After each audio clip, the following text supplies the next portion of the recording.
Assalamualaikum warahmatullahi wabarakatuh. Perkenalkan, nama saya Noval Faisal Jasni dengan NIM 2410-280-237. Saya ingin melaksanakan UAS Peradaban Islam dari Pak Mahfud Asyari. Di sini saya akan membahas peradaban Islam di Indonesia. Jadi, Indonesia itu dikenal sebagai negara dengan jumlah penduduk muslim terbesar di dunia. Namun, Islam tidak datang ke Nusantara melalui penaklukan atau peperangan. Sebaliknya, Islam itu berkembang secara damai melalui interaksi sosial, perdagangan, pendidikan, dan budaya. Proses masuk dan berkembangnya Islam di Indonesia melahirkan sebuah peradaban Islam yang unik karena mampu menyatu dengan adat dan tradisi lokal tanpa menghilangkan nilai-nilai tauhid. Untuk memahami hal tersebut, kita perlu menelusuri jalur masuknya Islam ke Indonesia, strategi dakwah yang digunakan, serta perkembangan Islam di berbagai wilayah Nusantara.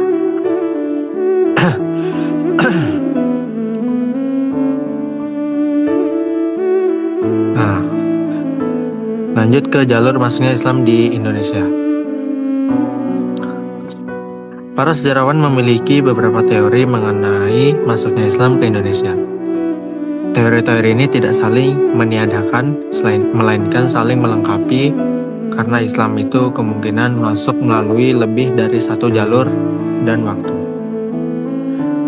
Nah, kita di sini ada beberapa teori. Yang pertama teori Gujarat, yang kedua teori Arab, yang ketiga teori Persia, dan keempat teori Cina. Kita masuk ke teori Gujarat. Teori Gujarat ini menyatakan bahwa Islam itu masuk ke Indonesia melalui India, khususnya wilayah Gujarat. Dasar teori ini adalah ditemukannya batu nisan Raja Malik Al-Saleh, Raja Samudra Pasai, bertahun 686 Hijriah atau 1297 Masehi, yang bentuknya sama dengan batu nisan dari Cambai, Gujarat. Selain itu, batu nisan Maulana Malik Ibrahim di Gresik juga menunjukkan kesamaan bentuk berdasarkan bukti tersebut. Beberapa sejarawan Belanda menyimpulkan bahwa Islam itu dibawa oleh para pedagang muslim dari Gujarat pada abad ke-13 Masehi. Nah, itu untuk yang teori Gujarat. Selanjutnya ada teori Arab. Teori Arab menyatakan bahwa Islam itu masuk langsung dari Makkah sejak abad pertama Hijriah atau abad ke-7 Masehi. Teori ini didukung oleh catatan pendeta Buddha asal Tiongkok yang bernama Yi Xing, yang pada tahun 674 Masehi singgah di wilayah Boga, yang kini dikenal sebagai Palembang. Di sana ia menemukan komunitas Arab Muslim yang telah menetap di pesisir barat Sumatera, khususnya di Barus. Hal ini menunjukkan bahwa hubungan antara dunia Arab dan Nusantara telah terjalin sejak awal perkembangan Islam. Itu untuk teori Arab.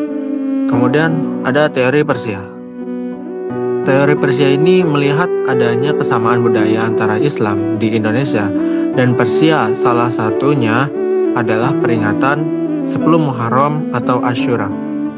Di Sumatera Barat, tradisi ini dikenal dengan upacara tabi atau tabut, sedangkan di Jawa dikenal dengan bubur syuro. Selain itu juga, ajaran tasawuf Syekh Siti Jenar memiliki kemiripan dengan pemikiran Al-Hallaj, seorang sufi besar dari Persia.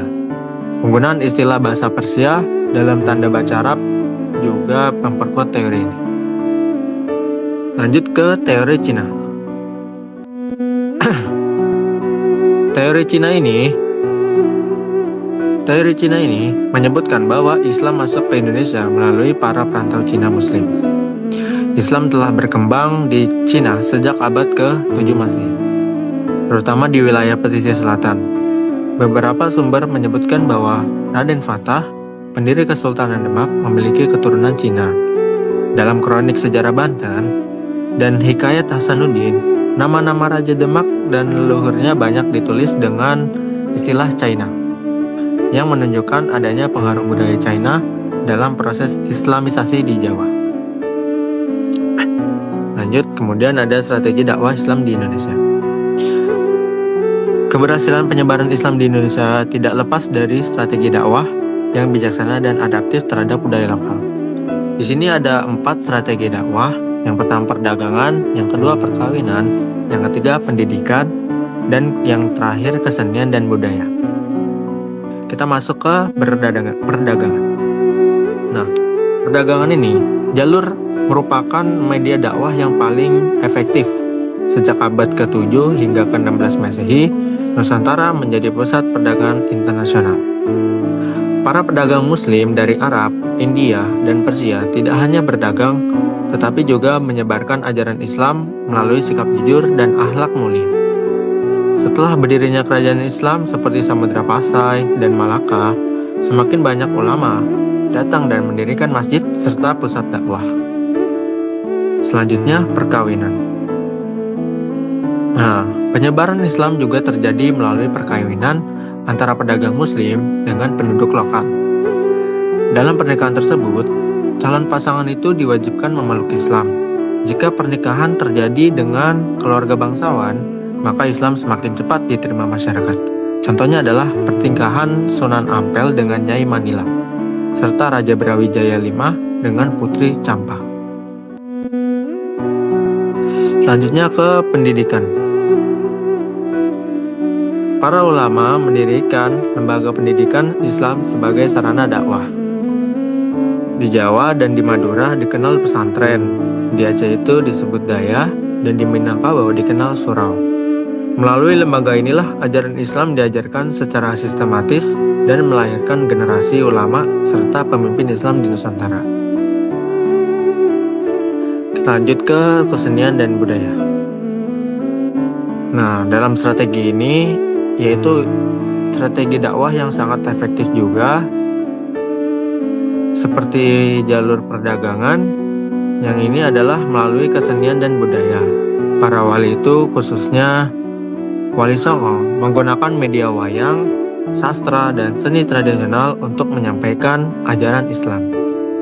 Pendekatan ini membuat Islam mudah diterima tanpa menimbulkan konflik dengan adat setempat.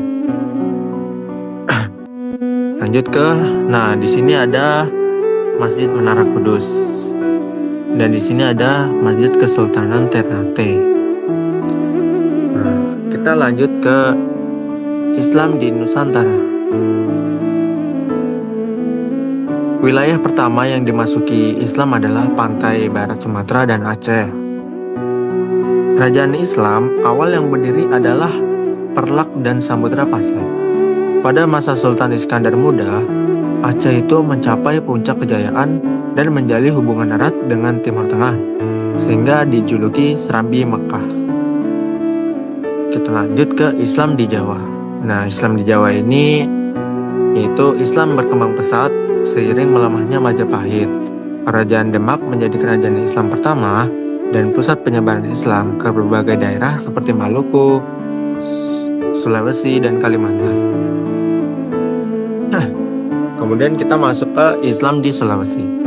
Nah, Islam di Sulawesi itu masuk pada awal abad ke-17. Nah, kemudian Raja Gawo Karaingtonigalo memeluk Islam pada tahun 1605 dan bergelar Sultan Alauddin. Dari Goa Talo, Islam menyebar ke Luwu, Wajo, Sopeng, dan Bone. Kita lanjut ke Islam di Kalimantan. Nah, Islam masuk ke Kalimantan melalui 3 jalur, yaitu Malaka, Jawa, dan Sulawesi. Para mubalik dari Demak serta ulama dari Makassar berperan besar dalam proses Islamisasi di wilayah Kalimantan. Kita lanjut ke Islam di Maluku.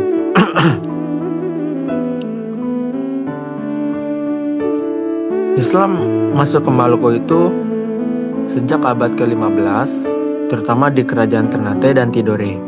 Dari Maluku, Islam itu kemudian menyebar ke Papua melalui pengaruh kerajaan Bacan dan hubungan politik antar kerajaan. Islam di Papua itu beberapa kerajaan di Kepulauan Maluku yang wilayahnya teritorialnya sampai ke Pulau Papua, menjadikan Islam masuk pula di Pulau Cendrawasih.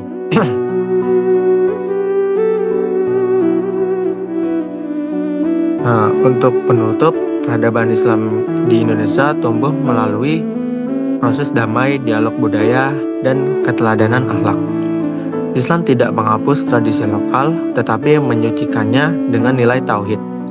Inilah yang menjadikan Islam di Indonesia itu bersifat moderat, toleran, dan berakar kuat dalam kehidupan masyarakat. Peradaban ini menjadi warisan berharga yang terus hidup hingga hari ini, sebagai bukti bahwa Islam adalah rahmat bagi seluruh alam. Mungkin cukup ini yang saya sampaikan, kurang lebihnya mohon maaf. Wabillahi taufiq wal hidayah. Wassalamualaikum warahmatullahi wabarakatuh.